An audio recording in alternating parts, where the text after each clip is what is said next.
નકશીકામ તોડીને અડધા ફૂટની જગ્યામાંથી ચોરે પ્રવેશ કર્યો। દાનપેટીમાંથી રોકડ અને ભગવાનની મૂર્તિ પરથી ચાંદીના ચક્ષુની પાપડની ચોરી કરીને ફરાર। સુરત શહેરના અડાજણ વિસ્તારમાં આવેલા રામજી મંદિર ઓવારા પાસેના એક જૈન દેરાસરમાં ચોરીનો બનાવ બનતા સમગ્ર વિસ્તારમાં ચકચાર મચી છે।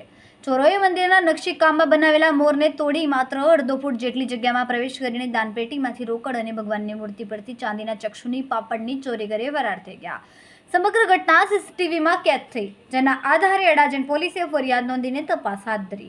આ ઘટના રાત્રે 2:48 વાગ્યાની આસપાસ બની હતી। સીસીટીવી ફૂટેજમાં સ્પષ્ટપણે જોઈ શકાય છે કે બે ચોર દેરાસરની અંદર પ્રવેશ કરે છે।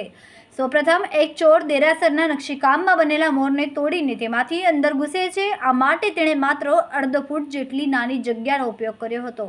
અંદર પ્રવેશ કર્યા બાદ તે પોતાનો નકાબ ઊંચો કરે છે અને ત્યારબાદ અન્ય ચોરને માટે દરવાજો ખોલે છે।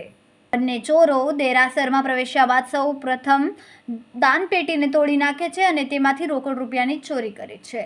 ત્યારબાદ તેઓ ભગવાનની મૂર્તિ પરથી ચાંદીના બનેલા ચક્ષુની પાપણ પણ ચોરી જાય છે। સીસીટીવીના ચોરોના હાથમાં એક રોક અને ચોરી કરાયેલા રૂપિયા જોવા મળે છે। પોલીસના અંદાજ મુજબ 70,000 રૂપિયાથી વધુની મુદ્દામાલ ચોરી થઈ છે। આ ઘટનાથી સ્થાનિક લોકોમાં રોષ જોવા મળી રહ્યો છે।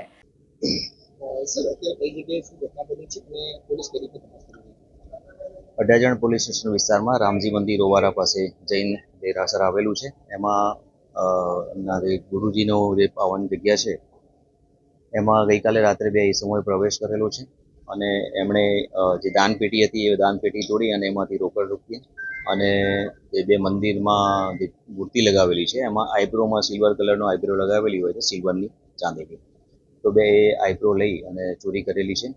સીસીટીવી કેમેરામાં હાલમાં બે ઈસમો દેખાય છે। એ બાબતેની તપાસની કામગીરી ચાલુમાં છે।